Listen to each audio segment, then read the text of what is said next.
Shalom, shalom.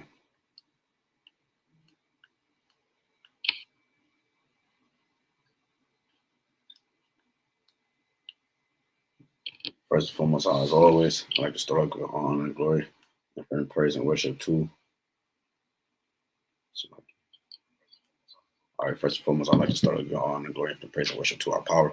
YAHAWAH, BAHASHAM, BAHASHAM, HAQADASH. Double honor to our apostles, elders, and bishops, the great millstone, rule well, and teach you in sound doctrine, and strong shalom, to the hopeful elect, 144,000, and the rest of the large multitude men and their children. Let the Lord have mercy on these last days. All right, perilous days, and dangerous days, your brother HAQADASH, representing GMS branch in Cleveland. Lord willing to bring out an edifying lesson through the spirit and power of YAHAWASHI. The title is Third Temple, we are the kingdom of heaven. You know, Third Temple, we are the kingdom of heaven, because I saw a video, was it like a couple of days ago, regarding the third temple being built, you know, and talking about they started. I remember there's another video with Netanyahu, I think that's how you say his name, the guy, the president over there in Jerusalem, stating that like around like last summer, like sometime like late last year, October, November, December, one of those months, about the third temple, the building process was going to start early in 2024. You know, I just saw it, like, so it brings up to date another video which is showing that the building process has started. Okay, the building process has started. So real quick, let me show this real quick. Hold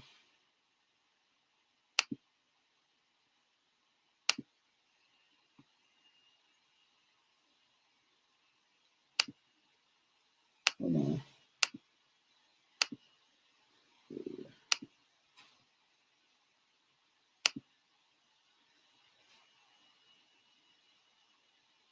All right, so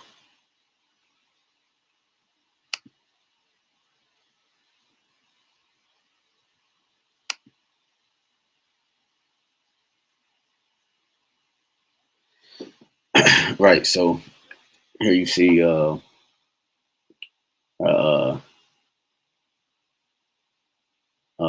picture of a temple. It says the idea of building a third temple in Jerusalem is a big sign in the Bible, you know, which they fail to realize that you know, it's not going to be a physical third temple built in this time. The temple, we are the kingdom of heaven. We are the temple. There's the kingdom of heaven, and the people are the kingdom of heaven. Right, right. And like Elder Yashawamba may mention before, the temple veil, right, which is a great point, right? Through the spirit and power of Yahawah, the temple veil was rent through what? Who? Yahawah, right? Symbolic for what? For all the nation, all the 12 tribes of our nation are being active priests, right? When Yahawah was crucified, the temple split. Okay, the temple split. Also, the scripture talk about Yahawah being a high priest. All right, coming from the tribe of Judah, not the tribe of Levi. All right, concerning the tribe of Levi's, the Levitical priesthood, which were the priests, right? He didn't come out of that line, showing you it was symbolic for all 12 tribes, right? Being active priests for the latter time in which we currently dwell, all right, and for the things which it was to take place according to prophecy. Okay, so we are acting priests. We're showing the people we're doing what the priesthood would do, right? Our prayers, our how we tend to the brotherhood, fasting, you know, prophesying, which is a major thing. These are things that the priest would do, right? But instead of us offering up animal sacrifice, which Yahawah did away with, right? He became the ultimate sacrifice. He became the ultimate sacrifice. He became he is the Lamb without blemish. He was the perfect sacrifice, right? And now our bodies is a living sacrifice. We are acting meaning Yahawah as we're doing what Yahawah did. When you go into Ezekiel 44, It says, let's see if we can find that. Right. Yeah, I went right to it. Ezekiel 44. Uh, this is concerning the priests. All right. Ezekiel 44:23, and they shall teach my people the difference between the holy and profane, and cause them to discern between the clean and the unclean. And that's a job of the priest on top of everything else, right? So we're showing our people the difference between the clean and the unclean, right? I mentioned about the let me go here, Psalms 69:31. Prophesying is a way we clean, is a way that we are clean, we are being clean, right? From the words, which the words is, YAHAWASHI, becoming the volume of the book, you know, which the transfiguration, him between Moses and Elijah. Moses represented the law, Elijah represented the prophets, Yahushua between them, and they disappeared, right? Because it was symbolic for Yahushua being the mediator between them both, bringing everything together, both the spiritual and the physical side, and him ultimately being above those things, which why he was offered up as a propitiation for our sins, right? That's what the priests would do. They would atone for their own sins first, and then the people, you see. So Yahushua made it possible for us to actually be priests, you know. Psalm 69:31, this also shall please Yahushua better. Let me start at 36, Psalm 69:30. I will praise the name of the Most High with a song and will magnify him with thanksgiving. This also shall please the Most High Yahweh better than an ox or a bullock that have horns and hoofs. So our praise and worship, and our praise and worship, you know what I'm saying, the things pertaining to how the Lord has it now, is actually better than an ox or a bullock, okay, being sacrificed. Us becoming the sacrifice. Yahushua, it said pleased him to stricken him. Yahushua becoming the sacrifice, right? Is better than offering up an ox or a bullock. You see? So and because of that, the humble shall see this and be glad, and your heart shall live that seek the Most High. You see? So we're glad and we're happy. Why? Because the Lord now we have a chance, right? Now we have a chance because of what Yahushua did. You see, when it Hebrews 13 and 15 says, it says, God pleasing sacrifices is the title. By him, therefore, let us offer the sacrifice of praise to the Most High continually. That is the fruit of our lips, giving thanks to his name. You see? So the prophesying and the speaking of heavenly things, all right, became as a way that we offer up a sacrifice, all right, unto the Lord. You see? Just showing you a couple just warm-ups because before we get in. Actually, this is getting into it, but just warming it up because this is Psalms 141. It says at the top, an evening prayer for sanctification and protection. A psalm of David, Lord, Yahweh, I cry unto thee, make haste unto me. Give ear unto my voice when I cry unto thee. Let my prayer be set forth. Let my prayer be set forth before thee as an incense. You see, because the priest will burn frankincense, all right, unto the Lord, because it's a sweet savor unto the Lord, a sweet smell unto the Lord, and it's pleasing unto him. Okay, right? So it says, let my prayer be set forth before thee as an incense. So our prayers and the things that we're doing now is acting towards these things that we would do in a physical temple, right? Our bodies is the temple. Our bodies is the temple. We are the third temple, you see? And the lifting up of my hands as the evening sacrifice, right? The prayer became an evening sacrifice. This is how a part of us making our bodies a living sacrifice, a part of our priestly duties in this time. Set a watch, O Lord, before my mouth, keep the door of my lips. You see, and that's what we're practicing. okay, as priests. When you go to Sirach in the Apocrypha, which is known as Ecclesiasticus 39.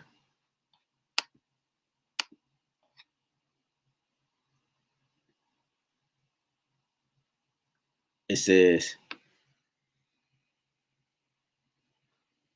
Sirach 39 and 14, and give ye a sweet savor as frankincense, and flourish as a lily, send forth a smell and sing a song of praise. Bless the Lord in all his works, magnify his name, and show forth his praise with the songs of your lips, and with harps, and praising him you shall say after this manner. All the works of the Lord are exceeding good, and whatsoever he commandeth shall be accomplished in due season. So, right, we're offering up sacrifices with the praise and worship. Okay, right. This is our sacrifice. This is a part of our sacrifice, right? Prophesying is a part of our sacrifice. Again, like I said, through the Spirit, tending to the brotherhood is a part of that sacrifice, right? Sirach 35 and 1, he that keepeth the law, right, keeping the ways of the Lord, right, he that keepeth the law, he that keepeth the law, bringing offerings now, right, he that taketh heed to the commandment, offer a peace offering, right, and this is how we're offering a peace offering unto the Lord. The reason why we were sacrificed was to offer peace offerings before the Lord, okay, so he can do this or so he can do that, you see, so he can forgive us for this and forgive us for that, okay, and so forth. He that requireth a good turn offereth fine flour, and he that giveth alms sacrificeth praise. You see, part of the body and tending to the brotherhood is a part of this our priestly duties and and part of our sacrifice in this time. We are the temple. To depart from wickedness is a thing pleasing to the Lord, and to forsake unrighteousness is a propitiation. This became our propitiation, right? Let's real quick. It says, I don't know if y'all can see that, but it says propitiation. It says the action of propitiation or appeasing a power, spirit, or person. It says atonement, especially that of Yahawashi HaMashiach. Right. So our forsaking unrighteousness and tending to the ways of the Lord. You see, tending to the ways of the Lord and the things that the Lord, the spiritual things. As Isaiah, he said that he would magnify the law and make it honorable, right? And he did that through Yahawashi, right? He offered his son a once, all right, and that was the perfect sacrifice.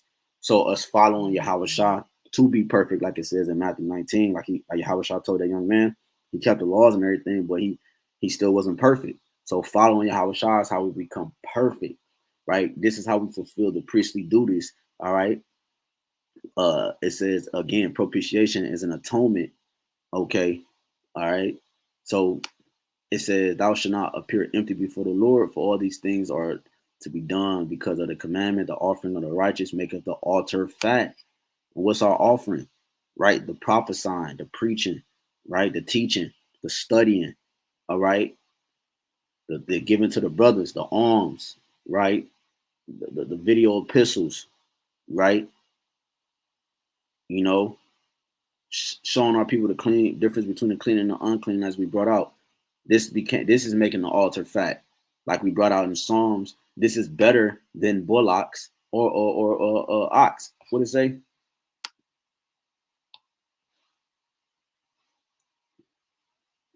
Psalm 69 and 31. This also shall please the Lord better than an ox or a bullock that have horns and hoofs. So this the sacrifices that we're making now is pleasing unto the Lord better than the old way, right? It says, the offering of the righteous maketh the altar fat, and the sweet savor thereof is before the Most High. The sacrifice of a just man is acceptable, and the memorial thereof should never be forgotten. See, so our sacrifice, all right, of a pertaining to be the just men, Lord willing, right, is acceptable. So we don't have to offer up a bullock or a physical animal anymore. We became the sacrifice, like Yahawashi is the ultimate sacrifice. You see, he's the ultimate sacrifice. All right. So let's get into it. All right, let's get into some, let's go to Ezekiel. Let's start here. Ezekiel 36 and 5. It says, therefore, right, because this video here, what is it? You know, I was trying to watch it. I couldn't find the exact video that I actually saw, but it's all good. You would check this video out. He said some things that was more. I mean, haven't watched the whole thing, but around this mark, 8 minute mark or so, he started saying some things that was, you know, you got to chew the meat, spit out the bones, man. He started saying some things. Right, he started showing a picture of Jake. Let me see. You got to chew the meat, spit out the bones. You know what I'm saying? Some things that he said was on point, and like probably 80%, 90% of this shit was off. But I haven't watched the whole video, you know. But you know, like one thing he said important pertaining to this lesson was what, that we became the temple. We are the temple of the Lord. That's what the scriptures teach. That's what the scriptures tell us. Okay, but and we have physical temple, all right, in our land, and the heathen took that. They ransacked, all right, destroyed our temple. You know, both temples, and they stole our land. Okay, so how could we how could we have a temple if we're not even in our land? See, this is the witchcraft and the wizardry of the devil when it pertains to the heavenly things. All right, because he's talking about he's building a third temple, but you have war still on that land.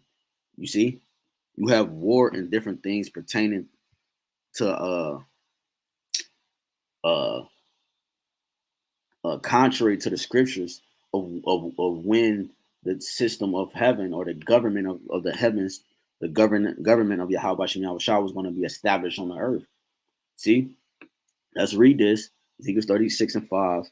Therefore, thus said the Lord power, surely in the fire of my jealousy have I spoken against the residue of the heathen, against all Idumea. See, they stole our land, which have appointed my land into their possession with the joy of all their heart, with despiteful minds to cast it out for a prey. You see? So um so our land was stolen. So we're not currently in our land. You see, we are the literal temple. Uh we are the temple of Yahawashi, and a literal temple will be built in the kingdom. They're by them starting a so-called third temple, they're telling you that this is the kingdom of heaven, right? But when you go to Isaiah 2,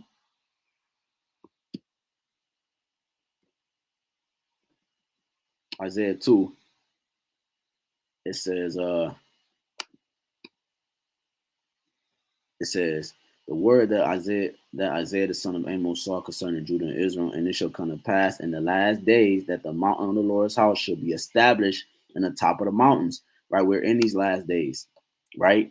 And the mountain is a form of can act as a government, or a high government. Mountains and hills can be symbolic for governments, so that the mountain or the government of Yahweh Bashim Yahushai's house, right, the house of David, should be established in the top of the mountains, right? And the house of David is being established, right, through the men that's prophesying. All right, it's a lot of things still have to come to pass, and shall be exalted above the hills, right? The smaller governments and all the nations shall flow into it. And right now you're starting to see an influx of people inquiring of the prophets. You see, because what's happening is we're seeing the transition of power. You see, in Sirach 10, in due time, the Lord will set one over it that is profitable, right? You're seeing the transition of power, right? And so you're seeing the nations flow into the starting to already flow into the prophets, seeking the prophets' advice and different things as such, inquiring of the heavenly things through the men that you see before you, that's on the street corners in the various camps, the GMS camps. You have other camps out there too, but you know, mainly Great Millstone, because we have the truth, you know, and you have sincere brothers amongst the other camps as well. But the point is that it's starting now, and then what's going to happen is when as the Lord established the kingdom officially, you know, you're going to see an influx of the whole world, you know, drawn to, because like I said, the people, it starts with the people first. right? We were a man before we were a people, and we are a people before we are a place. So we are the kingdom. We are the kingdom, right? The kingdom is within us. Lord willing, we can get that. You know what I'm saying? The people make up the kingdom of heaven, which is why they're not going to be able to destroy this this temple. He's trying to. Why you think the tiny technology exists? Because he knows to a degree of what this consists of. He's trying to defile us, right? We are the temple. He always defiled the temple and took the heavenly things and so forth and ransacked and all that, you know. But so when you take the tiny technology, you're allowing him to sack the temple again, man. You know, but he can't do that. So this time, so it says 3, Isaiah 2 and 3, and many people shall go and say, "Come ye and let us go up to the mountain of the Lord, to the house of the Most High of Jacob, the power of Jacob, and he will teach us of his ways, and we will walk in his paths. For out of Zion shall go forth the law and the word of YAHWAH from Jerusalem. And he shall judge among the nations, shall rebuke many people, and they shall beat their swords into plowshares and their spears into pruning hooks. Nation shall not lift up sword against nation, neither shall they learn war anymore." So if the third temple, if what they're saying here is accurate, if this is a third temple actually being built, then that would mean that there will be no more war in the heavens, right?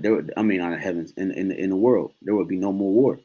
But we just read that when the government of Yahweh Shah is actually established, then the truth will be declared, which of what, like we just read, the plowshares and the spears, the swords into plowshares and the spears into pruning hooks.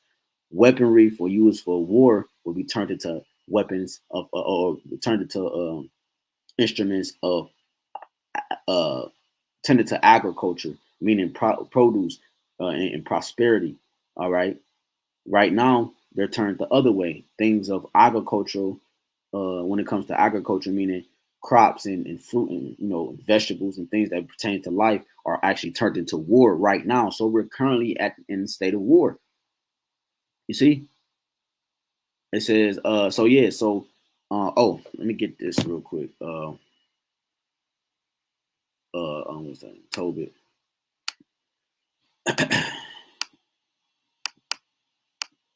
Tobit 14 and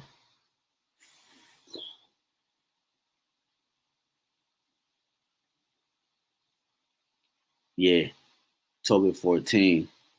So this is the literal temple being established in the kingdom, right? Because Jerusalem would be the capital, and it is the capital of the whole earth, right? From Jerusalem is the mother of us all, right?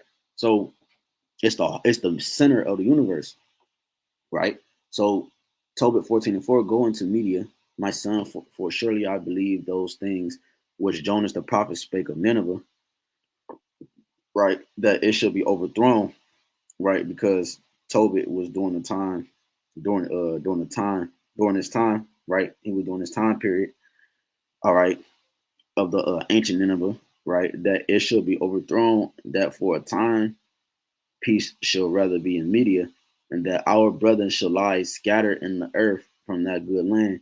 And Jerusalem should be desolate, and the house of the Most High in it should be burned, and shall be desolate for a time. Right, right. And that again, the Most High will have mercy on them and bring them again into the land where they shall build a temple. Right. The literal temple is not, it's not time for the literal temple to be built right now. Right. We're still cleaning ourselves up, right? We're still purging the leaven out of us through the spirit and power of Yahawah, right? We're preparing the temple. You see, we are the temple, right? And we're preparing it so that then when the kingdom is actually established on the earth, right? The new Jerusalem coming down from heaven, then the actual temple can actually be what the scriptures say. You see, because we're fully clean, right? And that's when we receive the new bodies and the whole nine, right? So the Lord is going to allow us to, it says, they should build a temple, but not like to the first, until the time of that age be fulfilled, and afterward they shall return from all places of their captivity. Right? We're still in captivity to this very day, to this day, and build up Jerusalem gloriously. Jerusalem not built up gloriously. Like, look at this, look at this shit. Hold up. They show these gutter rats, man. Like where these niggas dwell is not even the whole land of Israel, bro. You know what I'm saying?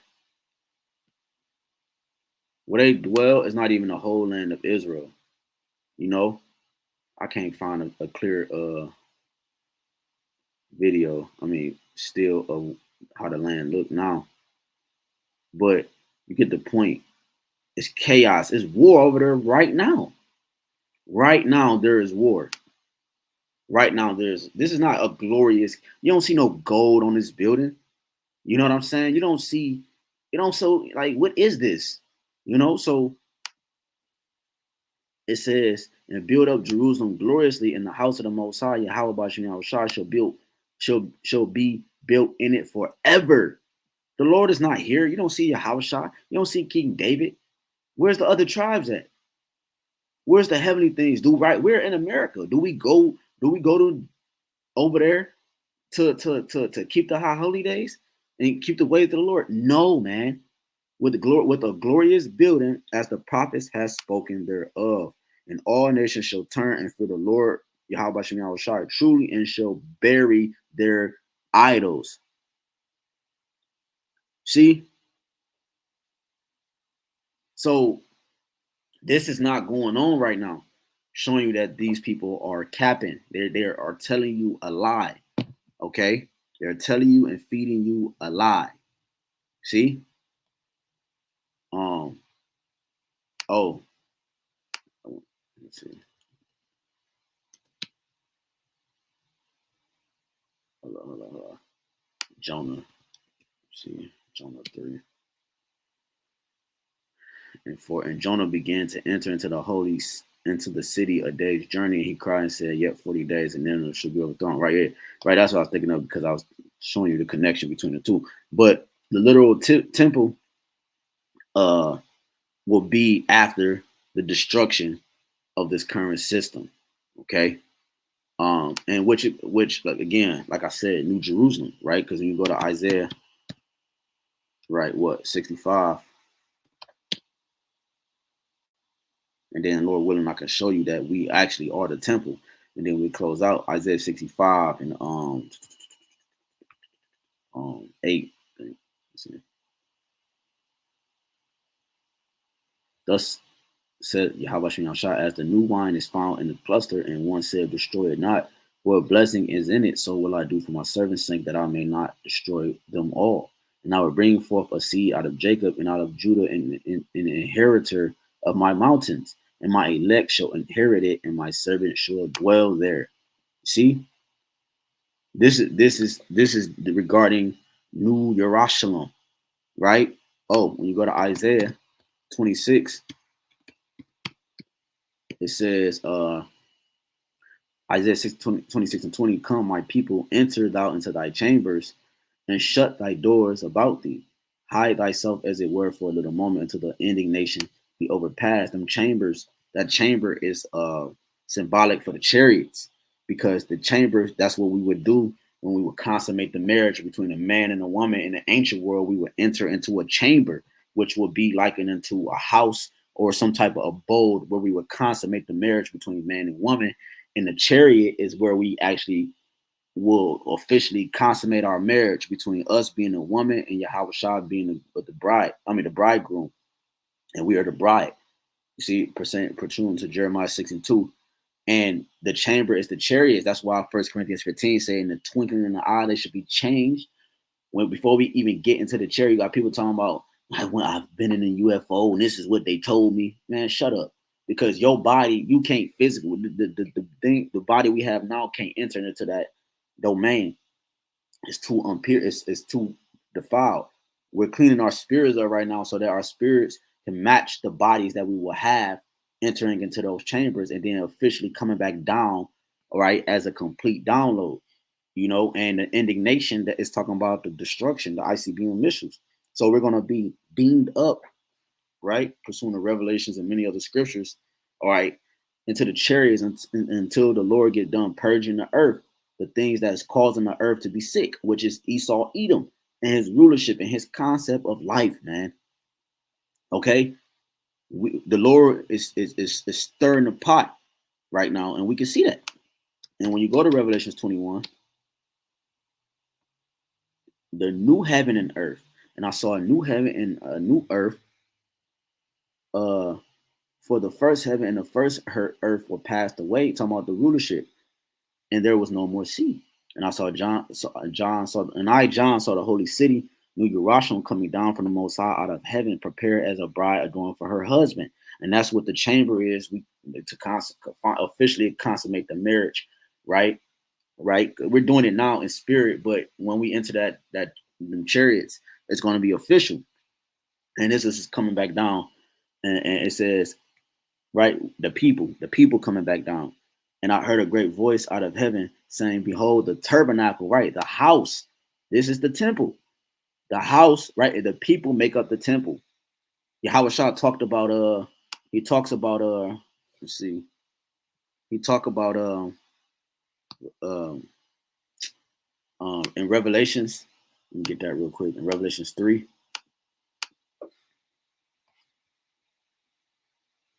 because it said the tabernacle, meaning house, right? Abode. Revelations 3 and 12. Him that overcometh will I make a pillar in the temple of my power. See, a pillar is something that holds up the building or the house. And the elect are likened, right? The 144,000, the governing body of the things pertaining to the heavens. They make up the house of David. They make up the house of Yahawah. BAHASHAM YAHAWASHI. They are the pillars. The pillar is attached to the foundation. Usually when you, like I always make a mention, when you go into ancient buildings, you go to maps and you go to videos and you look at an old building structure from the past during your Yahawashi time and so forth, you will see that the lot of the buildings destroyed, but the main things that still be standing today for us to identify certain things will be the foundation and the pillars. That shows you how important the right foundation and pillars are to the rest of the building. Even though the building is gone, right? The pillars and the foundation remain. So if they remain, I can build again. I can build back on it. Yahawashi is the foundation. The pillars are part of the foundation. They attach to the foundation, which uphold the rest of the body, and the rest of the body is the rest of our nation, which is Israel. So the Lord will make a pillar out of the elect of the temple of Yahweh, and he shall go no more out, and I will write upon him the name of my power, right, and the name of the city of my power, Yahweh, which is New Jerusalem, which cometh down out of heaven from Yahweh, and I will write upon him my new name, right? We will have a new identity, right? We would be kainos, meaning refreshed. That's all it's saying, right? We're not gonna, Yahweh's name is not gonna be new. Yahawashi, no, we have a new system, a new identity, right? Meaning, but basically meaning refreshed. The system is being refreshed, so it's gonna be likened unto a new thing on the earth.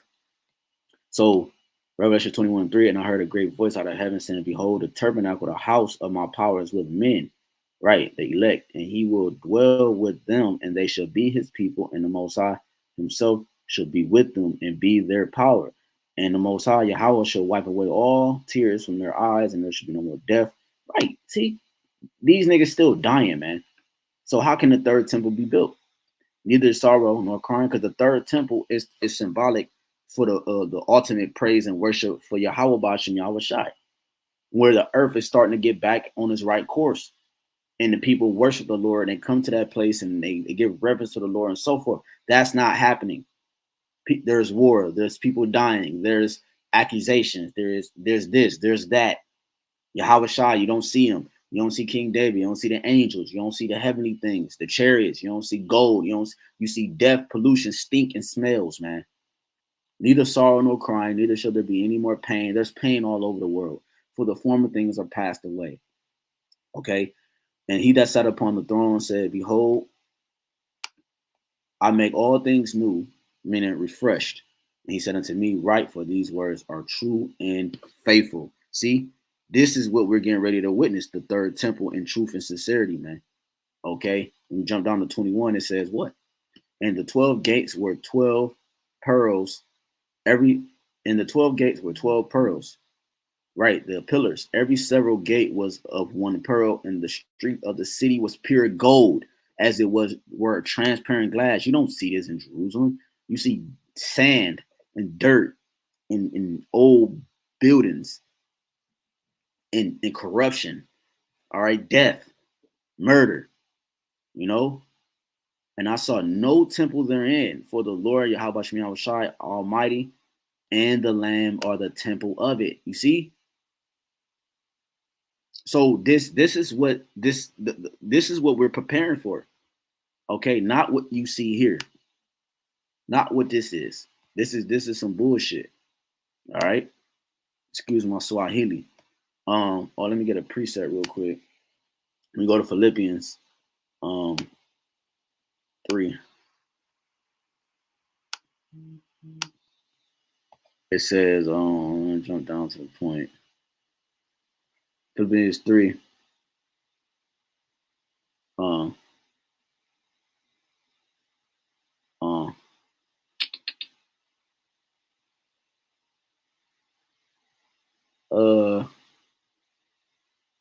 I started 18. For many walk of whom I have told you often, and now tell you even weeping, that they are the enemies of the cross of Hamashiach, whose end is destruction, whose power is their belly, and whose glory is their shame, is in their shame, who mind earthly things. For our conversation, our conduct, right, our anastrophe, right, will make our essence is in the heavens, and our little speech. For from whence also we look for the Savior, the Lord Yahweh Mashiach, who shall change our vile body, that it may be fashioned like unto his glorious body, according to the working whereby he is able even to subdue all things unto himself. And that's what Hebrews 2 goes into. This is what we're currently doing. If we be those men, Lord willing, we are a part of that hopeful elect. You see, this is what we're doing. Our vile bodies are being changed. So how can the third temple be here if these niggas, if niggas is still defiled or vile? You see, it doesn't make sense, and it's not going to make sense because why? It doesn't fit the prophecy. And like I said, 1 Corinthians 15 and 47. Hey, Baba Kashah, collect. If you give me that charter. 1 Corinthians 15 and 47. It says, the first man is of the earthy, the second man is the Lord from heaven. As is the earthy, such are they that are earthy, and as is the heavenly, such are they also that are heavenly. Right. And as we have borne the image of the earthy, we shall also bear the image of the heavenly. You see, we are the people who makes up the body. The body makes up the temple. Now this I say, and I'm gonna show you that, Lord willing. Now this I say, brethren, that flesh and blood cannot inherit the kingdom of heaven. So by them telling you that the third temple is being built, they're telling you that this is the kingdom of heaven. Okay, that's what they're telling you. But we just read that flesh and blood cannot inherit the king the flesh and blood cannot inherit the kingdom of heaven, neither do a corruption inherit incorruption. Behold, I show you a mystery, we should not all sleep, but we should be changed. All should be changed. It says, in a moment, in the twinkling of an eye, at the last trump, for the trumpet shall sound, and the dead shall be raised incorruptible, and we shall be changed. There you have it. And therefore death will be swallowed up. Right? The Lord is coming to do away with that concept for the Israelite man, woman, child, dealing with what? Death. All right. Go to Colossians. Colossians 1. And let's just jump down to 12. It says, giving thanks unto the Father, which have made us meet to be partakers of the inheritance of the saints of light, the elect, the incorruptible anointed, who have delivered us from the power of darkness and have translated us into the kingdom of his dear son. So Yahawah is through Yahawah, like I said, we're able to actually be acting priests. You see, we're able to fulfill the priestly duties in our time because we're translated into Yahawah, in whom we have redemption through his blood. Right, he became the ultimate sacrifice. Right, even the forgiveness of sins, who is the image of the invisible power, the firstborn of every creature. It says, For by him were all things created that are in heaven, that are in earth, visible and invisible, whether they be thrones or dominions or principalities or powers. All things were created by him and for him, and he is before all things, and by him all things consist. That he is the head of the body, the church, who is the beginning, right? So he's the head of the body and the church. The third temple is the church, who is the beginning, the firstborn from the dead, that in all things he might have preeminence, right? Oh, he's over all these things.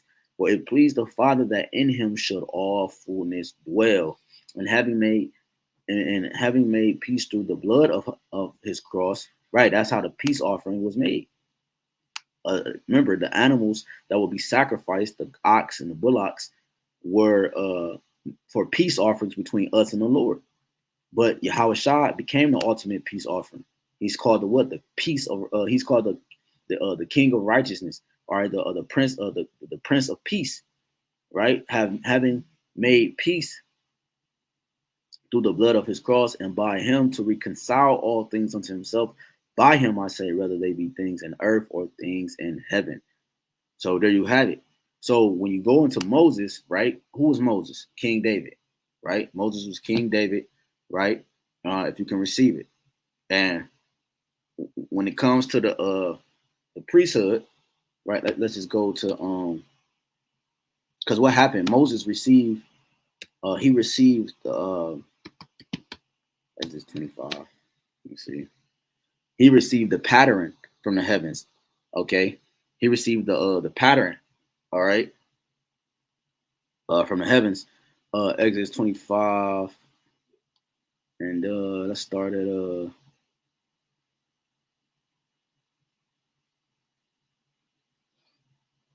17. And thou shalt make a mercy seat of pure gold. 2 cubits and a half shall be the length thereof, and a cubit and a half the breadth thereof. Right, and that right. So the mercy seat. Remember, King David is Moses, and King David had blood on his hands, right? So he couldn't do particular things pertaining to the heavenly things. And so the mercy seat, that was symbolic for the mercy seat being carried out through Solomon, which in the spirit is our Lord Yahawashi HaMashiach. That's why it had to play out like that, so that the mercy seat, so that mercy on for the whole nation can make sense. So it can make sense. It was symbolic for the mercy the Lord was going to have on us, so that we can eventually get to this point of fulfilling our duties as the as acting priests, so that the kingdom of heaven, because it's prophesied that the kingdom of heaven will be here and it will reign, so that we can actually fulfill, Lord willing, we those men fulfill those things. All right. So the mercy seat was continued through Solomon. It says, and thou shalt make 2 cherubims of gold of beaten work, shalt thou make them in the 2 ends of the mercy seat, right? Because Solomon's seat, right? His throne, and make 1 cherub on, right? This is describing his throne, his seat, and make 1 cherub on the one end, and on the other cherub on the other end. Even of the mercy seat shall ye make the cherubims on the 2 ends thereof, angels. And the cherubims shall stretch forth their wings on high, covering the mercy seat with their wings, and their faces shall look one to another toward the mercy seat shall the faces of the cherubims be, and thou shalt put the mercy seat above upon the ark, and in the ark thou shalt put the testimony that I shall give thee, and there I will meet with thee, and I will commune with thee from above the mercy seat, from between the 2 cherubims which are upon the ark of the testimony, and of all things which I will give thee in commandment unto the children of Israel. And right, and this was symbolic, like King David said, my Lord said unto my Lord. You see, so right, Yahawashi, why would he say that about his son Solomon? Because he knows that Solomon is Yahawashi. So Moses received the pattern. David gave Solomon the pattern. Remember, he gave Solomon the pattern. Remember, like I said, why? Because the things had to happen the way it happened. Because remember, David had too much blood on his hands. Matter of fact, let's grab Chronicles. First Chronicles at 28. First Chronicles 28. Damn. We might have to start. We want to start at the top real quick. We breeze through this real quick. First Chronicles 28:1. It says David's address about the temple. And David assembled all the princes of Israel, the princes of the tribes, and of the captains and of the companies that ministered to the king by course, and the captains over by thousands, and captains over the hundreds, and the stewards over all the substance and possessions of the king and of his sons, with the officers and with the mighty men and with all the valiant men unto Jerusalem. Then King David, said David the king stood up upon his feet and said, "Hear me, my brethren and my people. As for me, I had in my heart to build an house of rest for the ark of the covenant of Yahweh, and for the footstool of our power, and had made ready for the building. But the Most High said unto me, Thou shalt not build an house for my name, because thou hast been a man of war and has shed blood." So you think these niggas right here, who has hella blood on their hands, are able to build a third temple? Come on, man. Come on, man. If our King David wasn't able to, it says, "But the Most High said unto me, Thou shalt not build an house for my name, because thou hast been a man of war and hast shed blood. Howbeit that Lord," it's like you, Yahawashi, the power of Yasha Israel, "chose me before all the house of my father to be king over Israel forever," right? The house of David is established through Solomon, which is Yahawashi. "For he have chosen Judah to be the ruler." And like I said, like I quoted earlier, Yahawashi came out of lineage of Judah, not concerning, not, how's it go? Not concerning the thing, damn, man, I'm gonna have to get that. Bear with me real quick. Um,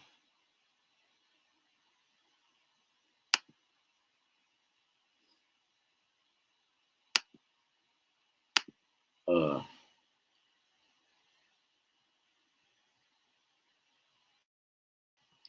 Lion of Judah.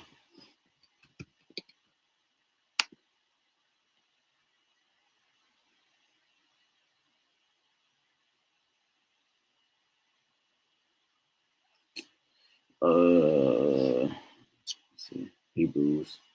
I'm typing Hebrews. I just want to grab that real quick because I keep quoting it. Yeah, it's 7. I'm tripping. Hebrews 7 and where it's evident. For Hebrews 7:14, "For it is evident that our Lord sprang out of Judah, of which tribe Moses spake nothing concerning priesthood." So it shows you that Yahushua came out of the line of Judah, but it wasn't concerning the priesthood, showing you that Yahushua is above the priesthood. He is the ultimate high priest and the things pertaining to the heavens, and we follow after that, and which makes us practicing priests.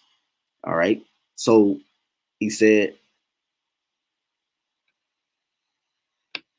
First Chronicles 28:5, "And all my sons for the Lord have given me many sons. He have chosen Solomon my son to sit upon the throne of the kingdom of the Lord over Israel, of Yahweh over Israel." It says, "And he said unto me, Solomon thy son, he shall build my house and my courts, for I have chosen him to be my son, and I will be his father. Moreover, I will establish his kingdom forever." Right? Solomon kingdom only lasted 40 years. So it's talking about Yahushua when everything was going to be fulfilled. That's why Yahushua was on the cross. He said, "It is fulfilled." Right? He was talking about the things that was written of him to do. Okay. So that when he gave up the ghost, the temple rent, it was symbolic for the issuing in of the new system. "And if he be constant to do my commandments and my judgments as at this day, now therefore in the sight of all Israel, the congregation of the Most High, Yahweh, in the abundance of our power, keep and seek for all the commandments of the Lord our power, that ye may possess this good land and leave it for inheritance for your children after you forever. And thou, Solomon, my son, know that thou the power of thy father, and serve him with a perfect heart and with a willing mind. For the Lord searcheth all hearts and understandeth all the imagination of thoughts. And if thou seek him, he will be found of thee. But if thou forsake him, he will cast thee off forever." Right? So this is talking, he's King David talking to Solomon, right? Uh um um um um um um uh right, he's talking to Solomon. Like I said, the mercy the mercy was continued through Solomon, right? He talked about uh he talked about uh um, um like I said in verse 6, uh he said, if I have chosen him to be my son, he said, Solomon thy son, he shall build my house and my court. So Solomon, who is Yahawashi, he will continue to build, which is why when he reigned as during Solomon time, 40 years, it was nothing but peace, right? He's the king of peace, which was symbolic for the nation or the kingdom of heaven, which was symbolic for the things to come, right? Uh, oh, since we're in First Corinthians, let's go to the first chapter.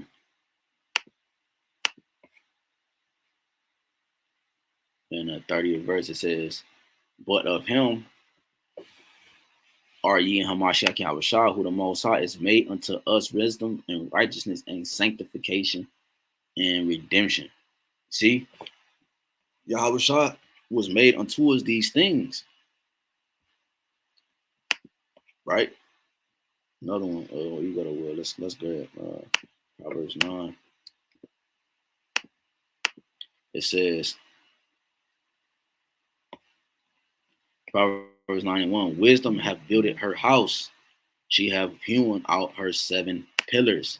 See, wisdom, which is Yahushua made unto us wisdom, builded the house, which is what house?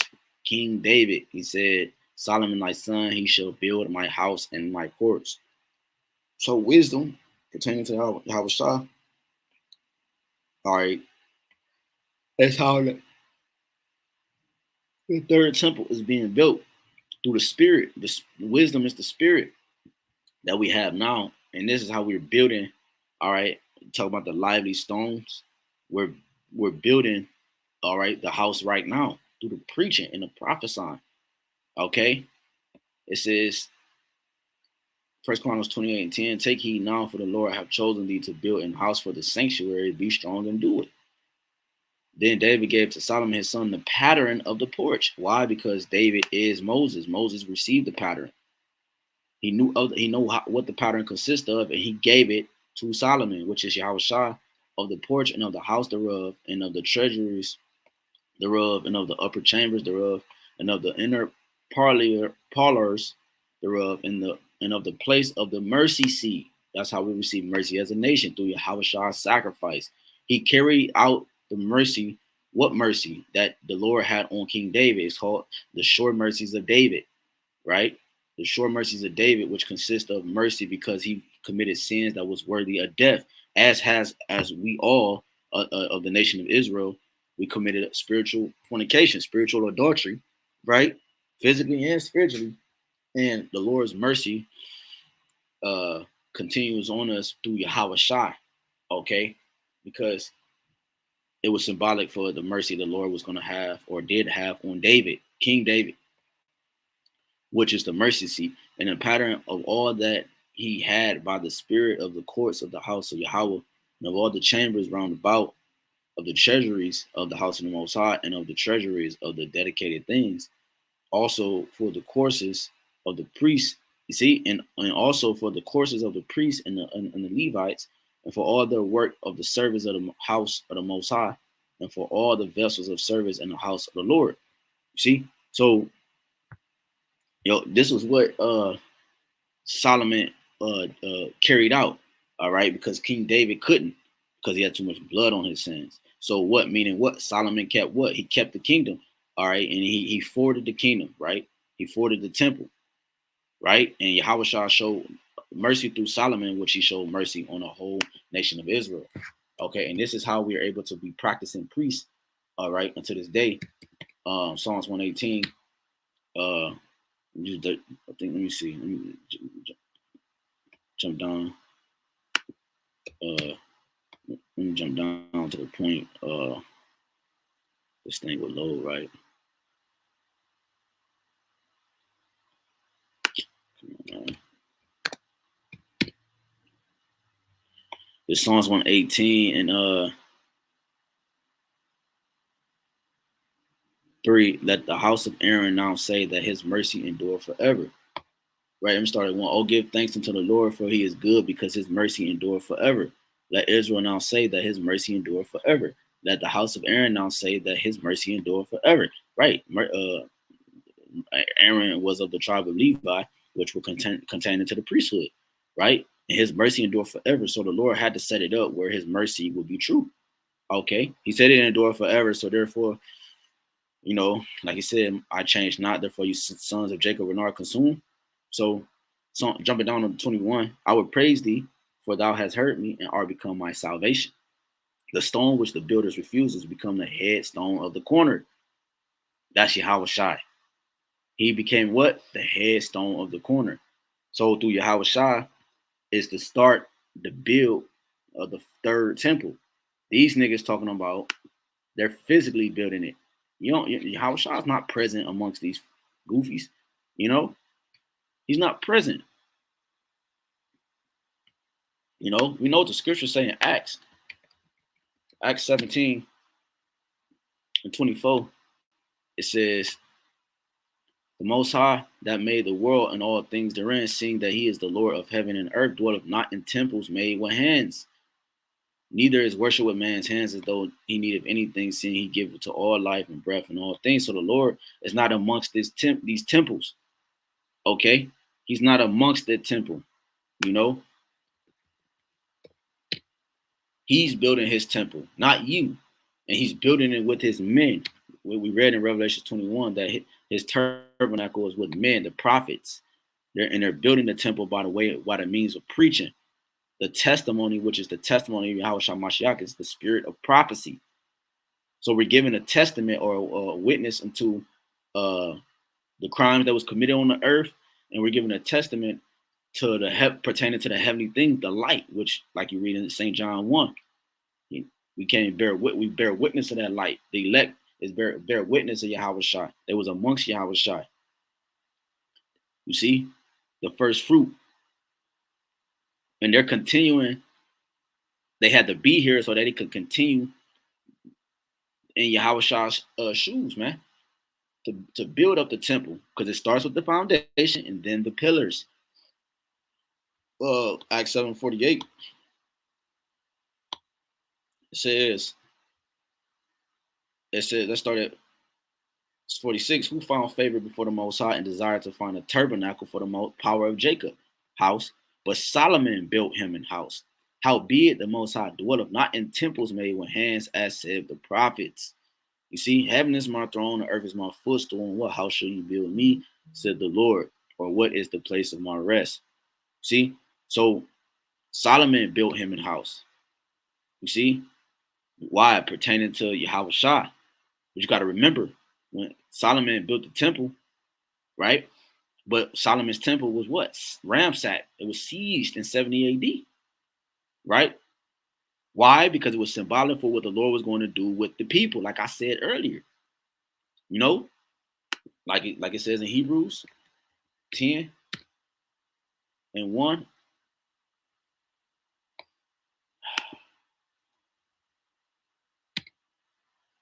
Hebrews 10 and 1, for the law having a shadow of good things to come. It was a foreshadowing of what was to come. One sacrifice of Hamashiach is sufficient. Right. One sacrifice is enough. We don't have to keep sacrificing, right? But our bodies became that sacrifice. We don't have to take a lamb or a bullock, right? Yahweh was the perfect lamb, is the perfect lamb.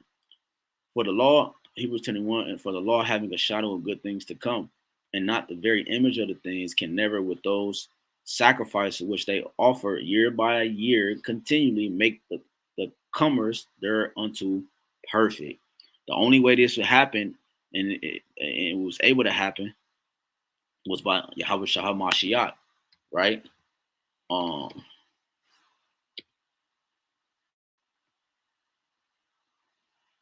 This is Matthew 27 and 50. Yahweh Shah, when he had cried again with a loud voice, yielded up the ghost, like I was saying, right? And behold, the veil of the temple was rent in twain from the top to the bottom, And the earth did quake, and the rocks rent, and the graves were open, and many bodies of the saints which slept arose and came out of the graves after his resurrection and went into the holy cities and appeared unto many. Symbolic for, you know, what was going to happen in these latter days. Revelation 11, right? They stood upon their feet, right? We were dead, but we stood upon our feet. Ezekiel 37, right? Right. This was symbolic for the times once we woke up, right? And when Yahushua gave up the ghost, the veil of the temple was rent. It was split in half. You see, from top to bottom, symbolic for that way being done away with. You know, Luke. I'm trying to be quick, but it is what it is. Lord willing, it's edifying to the members of the elect. Let's read Luke 17 and in NLT. It says Luke 17, and let's go straight to the point. In 20, it says, one day the Pharisees asked Yahushua, when will the kingdom of the Most High come? Yahushua replied, the kingdom of the Most High can't be detected by visible signs. You see? So you won't be able to say here it is or it's over there, for the kingdom of the Most High is already among you, right? The kingdom of heaven is already amongst these people, which is who? The people. See? The people. We make up the temple. We make up the kingdom of heaven, you know. First Corinthians 3.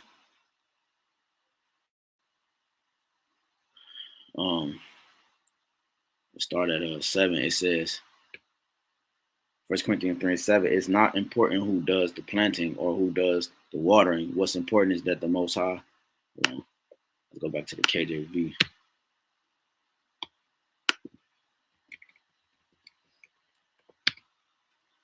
First Corinthians 3:7. For so then, neither is he that planteth anything, neither he that watereth, but the Most High that giveth increase. Now he that planteth and he that watereth are one, and every man shall receive his own reward according to his own labor. For we are laborers together with the Most High. Ye are God's husbandry. Ye are the Most High's building. Right? We are the building. We are the people make up the temple. According to the grace of the Most High, which is given unto me as a wise master builder. Right? That's what mason means, a master builder. Right? I have laid the foundation, which is Yahawashi. We read that in Psalms. And another buildeth thereon. But let every man take heed how he buildeth thereupon. For other foundation can no man lay than that is laid, which is Yahawashi Mashiach. He's the foundation. Now, if any man build upon this foundation, gold, silver, precious stones, wood, hay, stubble, every man's work shall be made manifest.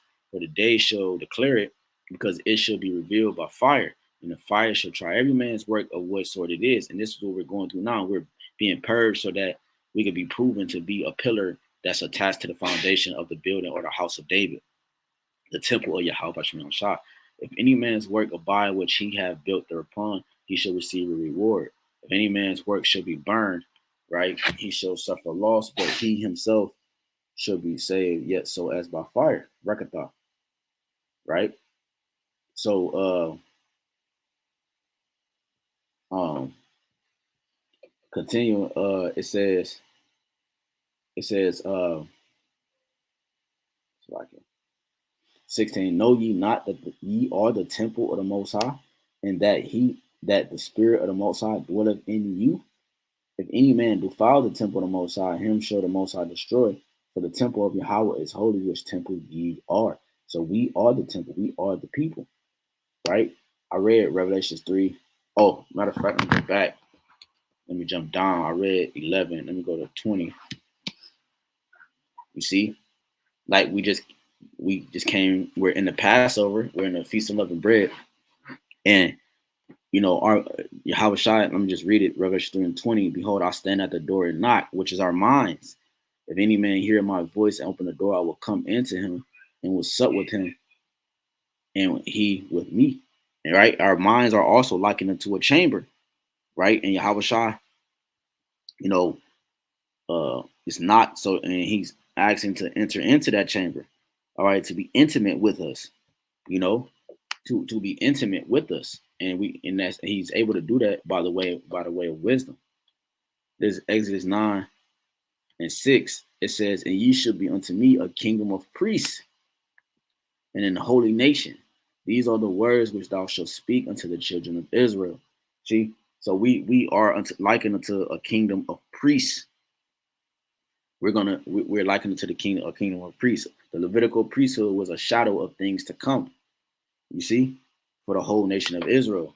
When you go to Isaiah 61, say the same thing. The Spirit of the Lord, Yahawashi, is upon me, because the Lord have anointed me to preach good tidings unto the meek. He have sent me to bind up the brokenhearted, to proclaim liberty to the captives, and the opening of the prison to them that are bound. See, it said to preach good tidings. You know, these are things, these are how we're fulfilling our priestly duties, to proclaim the acceptable year of the Lord and the day of vengeance of our power, to comfort all that mourn, to appoint unto them all, to point to unto them that mourn in Zion, which is the nation of Israel, to give unto them beauty for ashes, the oil for joy, the oil of joy for mourning, the garments of praise for the spirit of heaviness, that they might be called trees of righteousness, the planting of the Lord, that he might be glorified. You see, so it says, and they shall build the old waste. They shall raise up the former desolations, and they shall repair the waste cities, the desolations of many generations. And this, the previous chapter, Isaiah 60, is going to happen by the means of captivity upon our enemy. And they're going to build up our walls. They're going to build up Jerusalem. They're gonna pave the streets with the precious elements, gold and so forth, topaz and different things. Right? They're gonna build it up. You know, it says, and they should build up. That's the old waste, right? Because it's gonna be hit by nuclear fire. The land right now, which you know is Jerusalem, and the U.S., the red, white, and blue. Okay, verse 5, Isaiah 61:5, and strangers shall stand and feed your flocks, and the sons of the aliens shall be your plowmen and your vine dressers. Right, they're going to tend to the field and so forth. But ye shall be named the priests of the Lord. Men shall call you the ministers, the servants of our power. You shall eat the riches of the Gentiles, right? His wealth, everything that pertains to it, men, women, gold, whatever it is, and their glory shall ye boast yourselves. See, so we are acting priests. We are practicing priests. We are the third temple, right? It's a spiritual thing. It's a spiritual thing. You see, it's a spiritual thing. Like I said, I read Colossians, right? Oh, Second Maccabees. Like I said, we the people, it's a people before it's a place.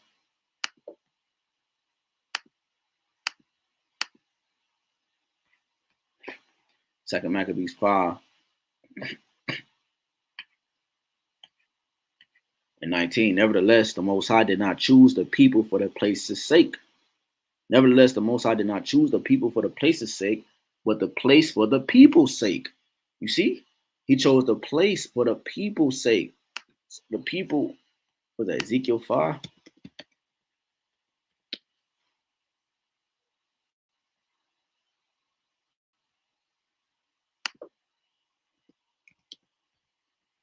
Ezekiel 5:5. Thus said the Lord Yahweh, this is Jerusalem. I have set it in the midst of the nations and countries that are round about her. Right. So the people is the place. It was a man. We started with Israel, right? Yasha'Allah, which out of Jacob, which was changed to Yasha'Allah, his name, when he wrestled with the angel, became a nation. And out of the nation became 12 tribes, right? Which pertain, and out of the tribes were elect the government that's over the rest of the nation and the rest of the world, right? And which then became, after the nation, the people had to come first, right? And then the land, okay, right? Which is why a particular nation named the Canaanites were in our, which was always our land, but they dwelt there, and we had to go and remove them, okay? Just like we're gonna do again, okay? When you go to Jeremiah 3, Like this one, I knew this one was going to be lengthy, but remember the land was polluted. Jeremiah 3 and 16, it says, and it shall come to pass when ye be multiplied and increased in the land in those days, said the Lord Yahweh, they shall say no more the ark and the covenant of the Most High, neither shall it come to mind, neither shall they remember it, neither shall they visit it, neither shall they be done anymore. At that time they shall call Jerusalem the throne of the Lord, and all the nations shall be gathered unto it, to the name of Yahweh to Jerusalem. Neither shall they walk any more after the imaginations of their evil heart. See? So this hasn't happened yet. This hasn't happened yet. Oh, when you go to Zechariah 9, we can start like at it says prophecies against neighboring nations. Let's start at like 6, 5, 6. And a bastard shall dwell in Ashdod, right? Talking about these small hats, 1940. It's like the 1948ers. And I will cut off the pride of the Philistines. And I will take away his blood out of his mouth and his abominations from between his teeth. But he that remaineth, even he should be out before our power. And he should be as a governor in Judah, and Ekron as a Jebusite. And I will encamp about my house because of the army, because of him that passeth by, and because of him that returneth. And no oppressor shall pass through them any more. For now have I seen with my eyes. Right. And this is still going on to this day. So therefore that can't be the play. That can't be the people. All right. And don't talk about a third temple cannot be fitting or fulfilling the prophecy. Rejoicing greatly, O daughter of Zion, shout, O daughter of Jerusalem, behold, thy kingdom cometh unto thee. He is just, and having salvation, lowly, and riding upon an ass, and upon a colt, the foil of an ass, symbolic for when Yahawashi came as himself amongst the people. He came in. This is prophesying, like it says at the top, Matthew 21:5, St. John 12 and 14, and so forth, right? Matthew 21:5, tell you, the daughter of Zion, behold, thy king cometh unto thee, meek, sitting upon an ass, and a colt, the foil of an ass, right? Which was a lesser version of of a horse, right? I believe a colt is a donkey, right? So a young, uncastrated male horse, right? One less than 4 years. All right, so it don't necessarily say donkey, but yeah. So it says 10, and I will cut off the chariot from Ephraim and the horse from Jerusalem, and the battle bow shall be cut off, and he shall speak peace unto the heathen, and his dominion shall be from sea to sea, even to sea to sea, even to sea, and from the river even to the ends of the earth.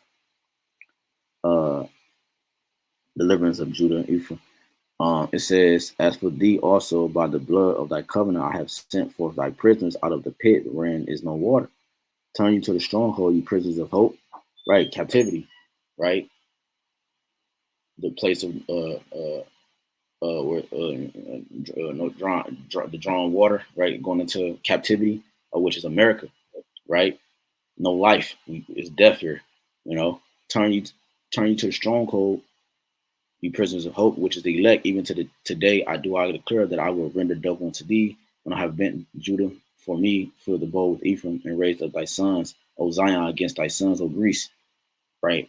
And made thee as the sword of a mighty man. And right, the Lord is going to make us a battle axe, weapons of war against our nations and our enemies. And he's doing it now spiritually, right?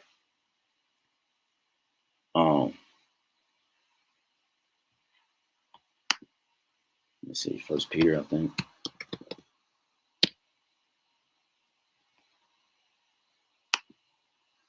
First Peter, I think it's 2. As newborn babes, First Peter 2 and 4, to whom coming as unto a living stone, disallowed indeed of men, but chosen of the Most High and precious. Ye also, as lively stones, are built up a spiritual house and a holy priesthood to offer up spiritual sacrifices acceptable to the Most High by Yahawashi Mashiach. Right, through Yahawashi, we were able to offer up spiritual sacrifices, not physical sacrifices. Why? Because we are likened unto lively stones, and we are built into the spiritual house where will soon manifest itself into the physical realm. See, ye also, it says, wherefore also it contained in the scripture, behold, I lay in Zion chief cornerstone, elect, precious, and he that believeth on him should not be confounded. Yahawashi. Unto you, therefore, which believe he is precious, but unto them which be disobedient, the stones which the builders disallow, the same is made the head of the corner, and a stone of stumbling and a rock of offense, even to them which stumble at the word, being disobedient, whereunto also they were appointed. But ye are a chosen generation, a royal priesthood, right? We are practicing the priestly duties, right? And a holy nation, a peculiar people, that ye should show forth the praises of him who have called you out of darkness into his marvelous light, which in the times past were not a people, but are now the people of the Most High, which had not obtained mercy, but now have obtained mercy, like we said, through the mercy seat, as we read, through King David giving him a pattern unto Solomon, which Solomon is Yahawashi. He carried out the mercy, the sure mercies of David, the mercy seat, right? It says,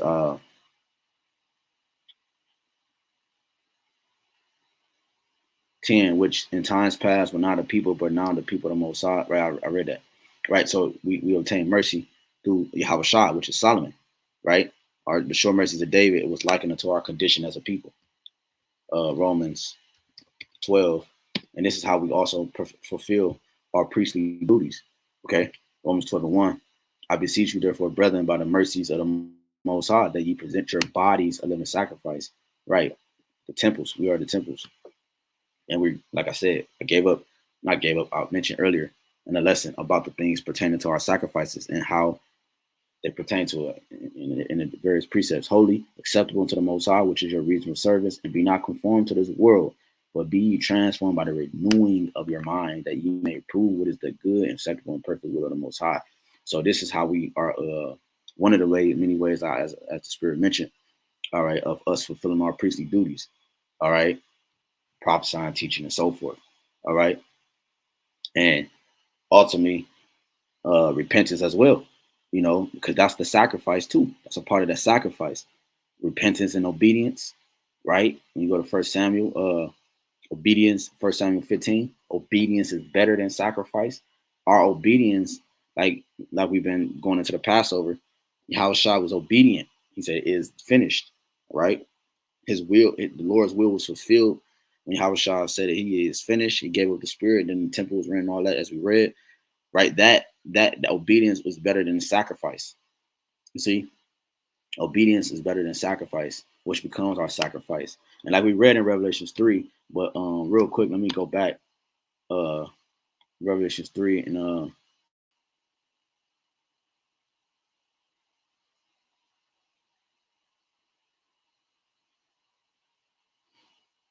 I ain't got to read this again, but we read this. Matter of fact, let me get Wisdom of Solomon.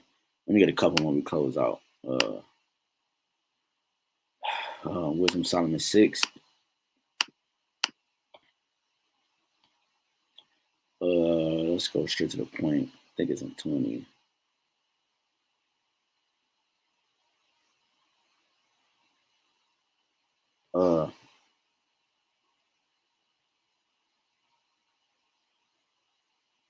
Let's start at 19. And corruption maketh us near unto the Most High, right? 17. For the fear of truth, for the very true beginning of her wisdom is the desire of discipline, and the care of discipline is love. And love is the keeping of her laws, and the giving heed unto her laws is the assurance of incorruption. And incorruption maketh us near unto the Most High. There you go. We read that in 1 Corinthians 15. Therefore, the desire of wisdom bringeth to a kingdom, Yahawashi. So desiring Yahawashi, Yahweh said in chapter 7 that he loved none that dwell with wisdom.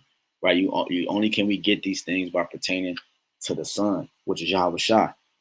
Right? He said, because when you tend to Yahawashi, you tend to the Father. See, he said, me and my Father are one. That's what Yahawashi said. 21. If your delight be then in thrones and scepters, O ye kings of the people, honor wisdom that ye may reign forevermore. And this is how we're able to establish the third temple spiritually, right? because while we desire wisdom, all right, you see,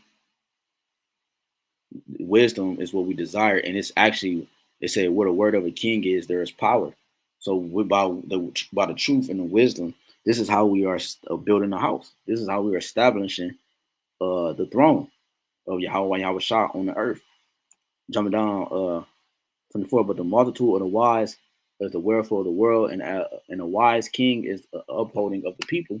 Receive therefore instruction through my words, and it shall do you good. And this is how we receive the pattern as well, right? Which King David gave to Yahawashi, Solomon.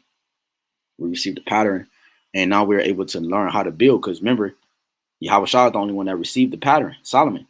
But what happened in the Revelations, he loosened the seals. He loosened the instructions. He loosened the understanding. So now we have the blueprints and what it takes to build the temple up properly. Because at first we wasn't building properly, right? We were building on everything else that was outside of the proper foundation. But now we have the proper foundation, which is Yahawashi, and now we could continue to build as before, even better, and now we could obtain to the holy things. This 2 Corinthians 5:1. For we know that if our earthly house of this tabernacle were dissolved, we have a building of the Most High, and house not made with hands, eternal in the heavens. See, and that concept and that essence is going to manifest itself or materialize itself in this realm on earth, because Jerusalem is going to be the capital. For in this we groan earnestly, desiring to be clothed upon with our house which is from heaven. If so be that being clothed, we shall not be found naked. For we that are in this tabernacle, this house, do groan, being burdened, nor for that we should be unclothed, but clothed upon, that mortality might be swallowed up of life. Now that he have wrought us for the self same thing is the power, who also have given unto us the earnest of the Spirit. And the Spirit is the wisdom which has allowed us to build. It gave us the blueprint, the instructions on how to actually build properly. The truth, right? They say, get the second address, set thy house in order. You see, put off the weak nature, the things that make us corrupt, the repenting, the purging. This is how we receive the blueprint on how to pertain to the things to keep the business, the family business running, right, properly. It says there, 2 Corinthians 5:6, therefore we are always confident, knowing that whilst we are at home in the body, we are absent from the Lord. For we walk by faith, not by sight. Right. So in this body, in this flesh, we're absent from the Lord, right? But the spirit is what's actually keeping us near, as we read. You know, we are confident, I say, and willing rather to be absent from the body and to be present with the Lord. Wherefore we labor that whether present or absent, we may be accepted of him. So this is what the condition. This is what the Lord set up. This is how he set it up. Let's go back to Revelation 21 real quick. And you go down to the 22nd verse. It says, and I read this. I believe I read this already. I'm gonna read it again. I saw 22, and I saw no temple therein, for the Lord power Yahweh, BAHASHAM Almighty, and the Lamb are the temple of it. You see?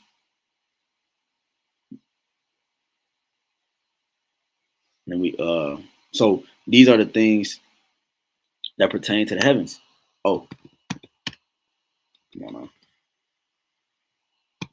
Isaiah. I'll go back to Isaiah, but we're going to the first chapter. Uh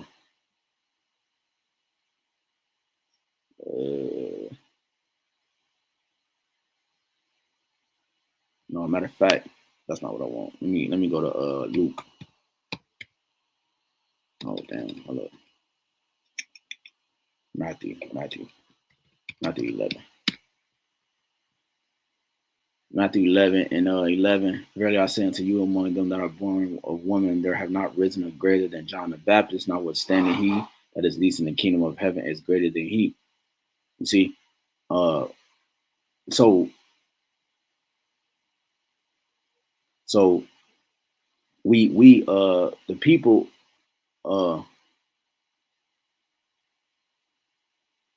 It says, from the days of John the Baptist until now, the kingdom of heaven suffering violence, and the violent take it by force. Right, showing you that the people are the kingdom of heaven. This is talking about 70 A.D. And our temple was ransacked, sieged. Right, we were taken by force to put into captivity. You know, and the kingdom of heaven, we are the kingdom of heaven, like we brought out in Revelations and many other scriptures. Did I read first? I'm trying to think of there's one more. First Corinthians 8. I don't know if I read First Corinthians 8. Let me see. I've been going so fast, trying to get through it because I knew it was gonna be lengthy. 8. Let's see.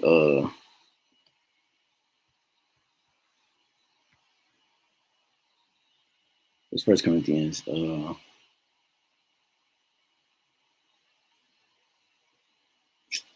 Is it First Corinthians or Second Corinthians? Let me see. And then we'll close out. Let me see.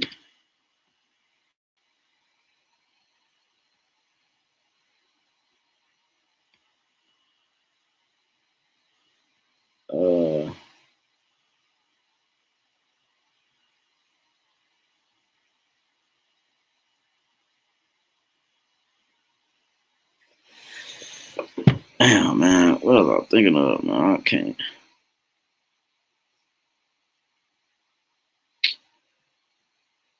Yeah.